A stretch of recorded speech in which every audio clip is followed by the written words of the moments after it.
Hey, getting ready to kick off week 4 tonight with an AFC North battle in Pittsburgh. Also, happy October, a great month for all of us sports fans. Thank you for hanging with us here on First Take. Skip Bayless, Stephen A. Smith, what up? Karam, all here in the house. Hey. We got the great pumpkin with us today, right? I like it. I like it. I do. I seriously do. I know you ain't talking with Yeah, us. it's That's for for the October. 1st of October. I like Y'all it. want to hate on me? I'm not hating. We're not. I like it. That's all right. We're not. You look very cute in orange. All right, but Miss Skip, Connecticut. I see you. that suit really is on point. Oh, thank you. I like that. Oh, well, you don't have to really say do. that. Please. Please. Oh, my God, Lord. just piling on. Kissing up. Are you You guys kidding want me? to go pumpkin picking? No, please.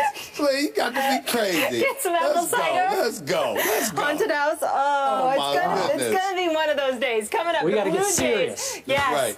Right. Game face clinched the AL East last night, forcing Stephen A's Yanks. I really am piling on to fight for the wild card spot. How worried is our Mr. Yankee? Plus, LeBron says there'll be no love lost on the Cavs this season. We'll explain that later in the program. But first, it's Thursday, so you all know what that means. Football.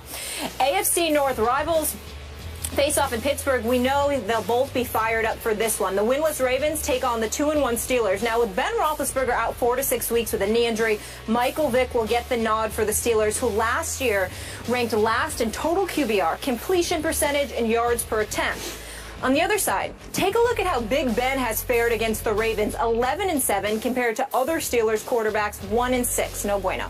Check out the difference in yards per game as well. So initially, Pittsburgh was a 3.5-point favorite. Now with Ben out, Baltimore is a 2.5-point favorite on the road. Stephen A., will the Ravens get their first win this season tonight? Molly, a.k.a. Miss Connecticut. Skip Bayless. Yeah. Skip Bayless. Yeah, a.k.a. hater. Yeah. I'm glad you know it. Glad you said it. Let me say this to you. Seriously speaking, the Ravens are in a desperate situation. They are. They have absolutely got to win this game, or in my estimation, this season is over. Yep.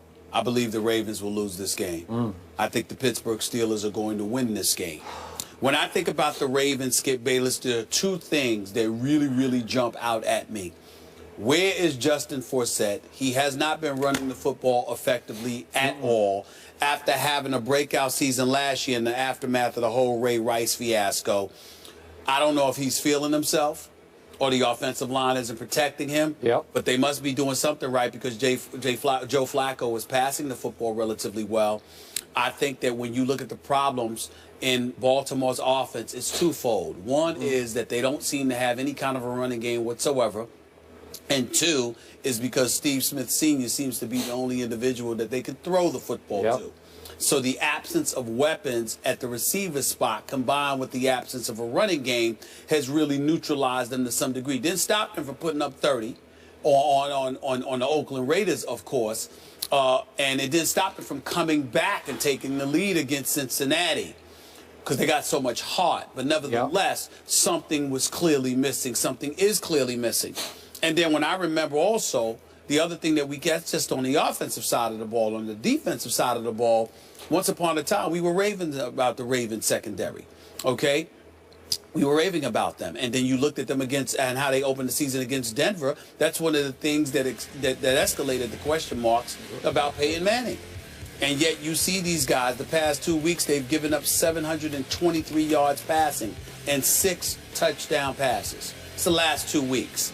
Now, they're going against a Pittsburgh Steelers offense without Big Ben Roethlisberger, with a Michael Vick, who is no Big Ben Roethlisberger. We do understand that. But they do have Le'Veon Bell back. They still have D'Angelo Williams, who filled in admirably in Le'Veon Bell's absence over the first 2 games due to the substance abuse violation. Then we also take into account the fact that you still have Antonio Brown.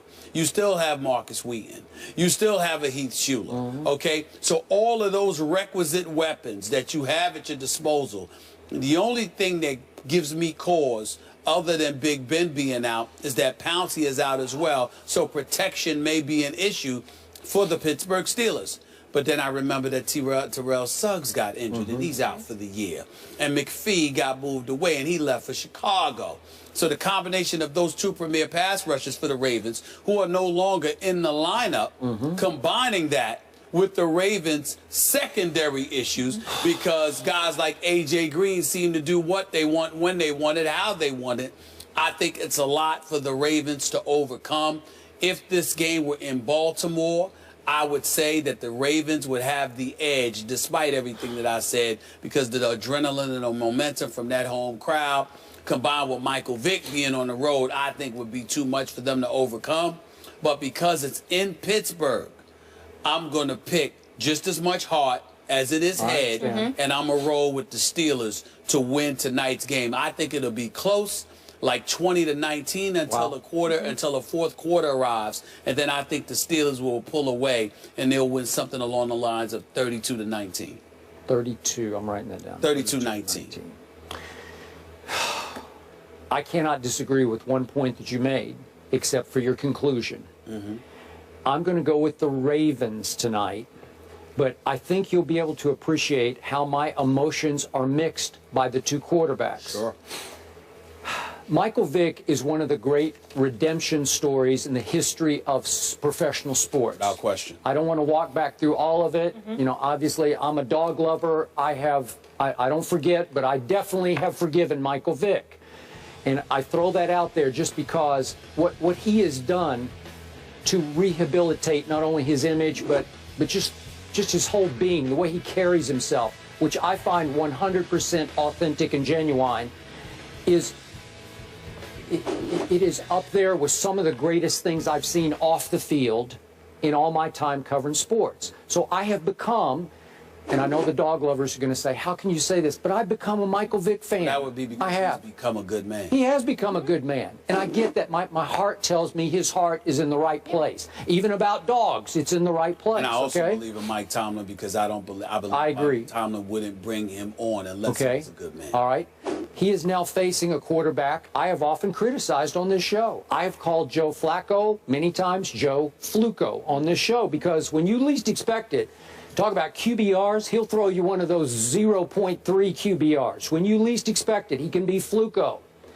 But I keep looking at his numbers at this stadium, and he is 4-6 against Pittsburgh at Pittsburgh. That's a really good bottom line, that you've beaten this team 4 times, at your arch rival, 4 times in its stadium, in Pittsburgh, Pennsylvania, including last year's first round of the playoffs, which led on to the New England game, which became very controversial. But remember, Flacco was great against Pittsburgh last year in the playoffs. So the last time Pittsburgh saw him at Pittsburgh, he lit him up.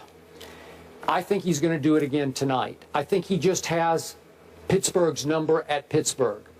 And here's my issue. Even though I root for Michael Vick, as you well know, last year for quarterbacks who had 100 or more attempts, he had the worst QBR, scale of 0 to 100, in all of pro football. Last year, his completion percentage for the Jets was the worst in pro football. His completion percentage has declined over the last 3 seasons, down, down, down. And now I'm back to your point that you have driven home to me. Man, he's like a punch-drunk fighter, right? A boxer. Am I right? Like you have cauliflower, not ear, but body. Like everything's beat up. You have taken such a beating for so long that the cumulative impact of that, I'm going to use your line, he gets hit in the ribs and he grabs his head. In Philadelphia. Mike Vick knows where I stand with that. Yep. I mean, it used to drive me crazy. Yep. When he was in Philadelphia, I thought he was on suicide watch, for crying out loud, because of the lack of protection that he was getting from that offensive line. I just thought that he was like the Walking Dead. And I remember one time, I forgot who it was, for Arizona, when they caught him, the Eagles were at the 2-yard line. Yep, I remember this. Yeah. And he got hit, and he dropped like a corpse. And he dropped the football. And he dropped the football the other way. For 6 points. Yeah. It's just unbelievable how much he got hit in Philadelphia. Okay, so I know that Mike Tomlin loves him some Michael Vick. They went to the same high school in Virginia. Okay, my issue is, and I asked you this yesterday, are you sure Mike Tomlin didn't bring him in as his backup to Big Ben more with his heart than his head?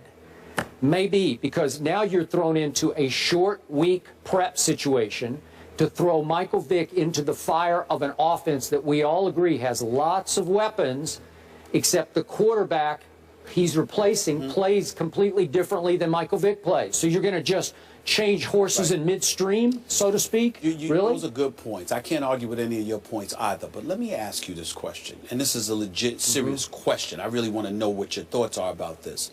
Skip Bayless, in my opinion, there's no way in hell that Michael Vick should have been on the outside looking for a job.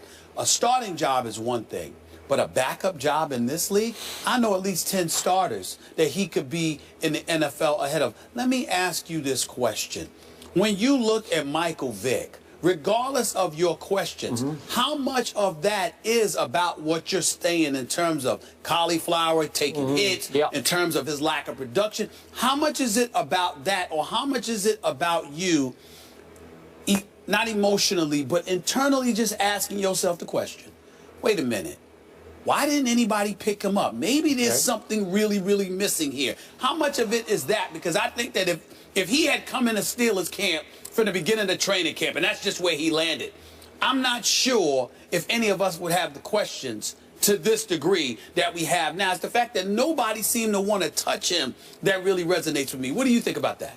Michael Vick's comments to the New York media last year indicated he was nearing retirement, like he was considering this, I'm going to hang him up. Okay. And it felt like the rest of the league thought it was about time for him to hang him up. Got it. And even you agreed with me when Mike Tomlin shocked us all by bringing in Michael Vick to replace Landry Jones as the backup quarterback. Even you said, man, this is probably his last hurrah. Like nobody else would have given him this last stop. But right? I didn't think he deserved that. I just think he had issues with the dog lovers. Okay, well, I'm sure that plays some role. And then I think that the durability issue that's huge. Definitely is a huge deal for me. All right? Yeah. Okay, so given that, you have now picked your Pittsburgh Steelers to score 32 points tonight with Michael Vick at quarterback. Boy, that's putting a lot of pressure on him, and I think your expectations are awfully high. Well, let me tell you why I don't think it's awful high, because I think Le'Veon Bell is considered, largely the best running back in football, not just because of his ability to run, but his ability to combo running back that he is. Like Adrian Peterson's got more yards than anybody as a running back in the NFL at this particular moment in time. But the bottom line is he can't catch out of the backfield the way Le'Veon Bell can, which is why Le'Veon Bell is so appreciated. All right. So if you're Michael Vick in Pittsburgh and you've got an offensive coordinator like Todd Haley with Mike Tomlin watching over him, insisting you dip and dunk to a Le'Veon Bell, then suddenly you're Michael Vick, and it ain't called upon you to just drop back and try to fling that football. You've got guys that you can hit in short yardage situations with him and Antonio Brown more than capable of making plays after the catch. Okay. And I think that limits the risk of Michael Vick. So therefore, you're not asking Michael Vick to be the one to produce those 32 points that I predicted. I'm leaning on Le'Veon Bell and Antonio Brown and Marcus Wheaton and Heath Shuler and those boys. That's the difference. Okay, I agree, but not to compare Brandon Weeden to Michael Vick, but I saw what happened to my Cowboys, and I like Brandon Weeden, but when you throw him in there, it doesn't look the same anymore. And I don't think the Steelers he's had a lot more gonna, time with that team. He's been there for 2 years. Yeah. Michael Vick is on a short week. My goodness, that's a lot to ask him. I think he's going to have his struggles tonight. I got you. Okay. By the way, I meant Heath Miller. I'm sorry. Heath Miller. Yeah. I know. You got it. Okay, so now back to the Ravens. I'm going to dig in on this. I still think they're being underrated. Again, our power rankings, voted upon by our writers on ESPN.com, have them all the way down at 22. Yep. But our analytics department hangs right in there and says, no, they're the 11th best team in pro football. Well, that's ridiculous. Okay, well, let's see. I don't know if it's ridiculous. I don't know if you could say 11 when you 0-3. Okay, but how did they get to 0-3? They could have won all three of them, and two of them are against really good teams. But Skip, they lost to the Oakland Raiders. Now wait. I know at Oakland, there's no cakewalk anymore. That's no gimme. Excuse me. We're learning that there's the possibility that they're not a cakewalk anymore. We're not sure yet. Okay. We're not but remember sure what happened. Flacco was throwing into the end zone in the opener at Denver. Okay. And made a great throw to Crockett Gilmore, and I thought it was going to be a touchdown, and two Broncos fly across and break it up and intercept the pass. It was a great play, and it cost them at the buzzer the game. And then they had to stay out west because they had to play the Oakland Raiders at Oakland.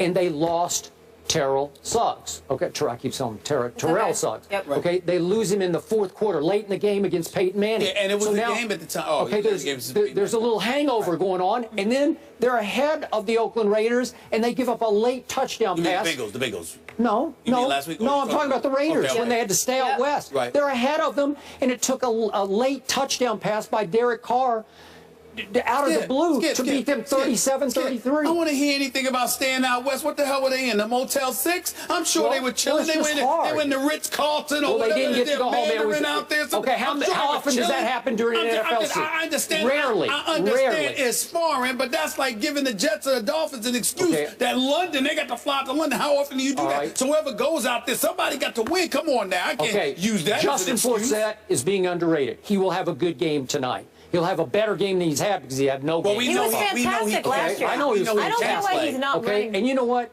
Steve Smith, your namesake, or are you his namesake? I'm not which way. Well, I am older. Way I am older. Okay, you're older. But speaking of getting older, the older he gets to me, the better he gets. You I'm serious. The other night. I mean, he's Steve Smith Senior. We keep emphasizing senior. It's going to be a good matchup between him and Mike Mitchell. He's still playing like he's a junior to me. Listen, I have him on both my fantasy teams. I know you guys aren't into that, but I believe it. Of course, that makes a world of difference. That's all that matters. So this show is over because Molly's got it on his Exactly. You guys are missing out on life. Stop Fantasy talking. is It's fun. over. Yeah. Unbelievable. Okay. Now America believes in Steve Smith. All right. So bottom line, They always did. I'm going to go. I don't think Michael Vick can score more than, I'm going to throw this out, 23 points. And I got Flacco scoring 25. Just an odd little score, but 25-23 Flacco over Vick. That's what I'm boiling it down to. 32-19. All right, you got it. Let's roll. All right, moving on.